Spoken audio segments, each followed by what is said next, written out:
بہت ڈسپوائنٹڈ ہیں Lahore high court کے لارجر بینچ کے فیصلے کے ساتھ، جس کے تحت ان کو ملتان سے الیکشن لڑنے کی اجازت نہیں ملی ہے،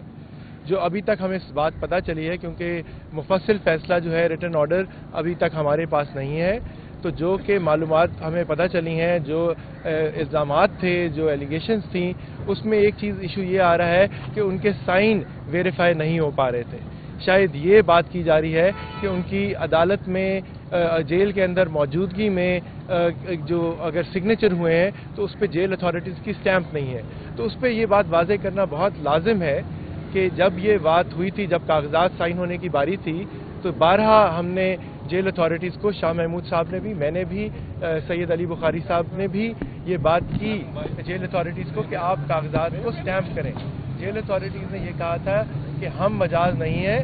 کاغذات سٹیمپ کرنے کے لیے، اور ہم نے فواد چودھری صاحب کے کیس میں بھی ہم نے نوٹری کو، اوتھ کمشنر کو باہر سے بلایا ہے، آپ عدالت سے اجازت لیں، اوتھ کمشنر کو، نوٹری کو آپ جیل میں لے کے آئیں اور اس کے سامنے کاغذات سائن کرائے جائیں۔ ہم نے بالکل وہی کیا، عدالت میں درخواست دی، عدالت نے اس کی اجازت دی۔ ہمارے ساتھ اوتھ کمشنر، نوٹری جو ہیں وہ اڈیالہ جیل کے اندر عدالت میں موجود تھے، اور جو جیل اتھارٹیز تھیں، اور ہمارے سامنے شاہ محمود قریشی صاحب نے جو اپنے ایک وکیل مہر ضمیر حسین کو ملتان سے، ان کو جو اٹرنی کو اتھارٹی دی اور جو انہوں نے باقی کاغذات سائن کیے، وہ ہم سب کے سامنے ہوئے تھے۔ تو اس سے شاہ صاحب نہ پہلے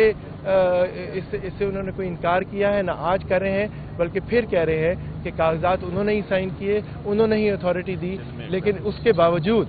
انہوں نے اسی وقت سندھ کے لیے بھی اتھارٹیز دیں، اور سندھ کے حلقہ 214 تھر پارکر سے تو وہ انتخابی نشان مور کے اوپر الیکشن لڑ رہے ہیں، لیکن ملتان کے اپنے دو حلقوں NA 150 اور 151 سے ان کو الیکشن سے باہر رکھا جا رہا ہے۔ اب اس سچویشن کے اندر ان کے ایک حلقے کے اوپر ان کے بیٹے مخدوم زین حسین قریشی الیکشن لڑیں گے، اور ایک حلقے پہ ان کی بیٹی مہربانو قریشی الیکشن لڑے گی۔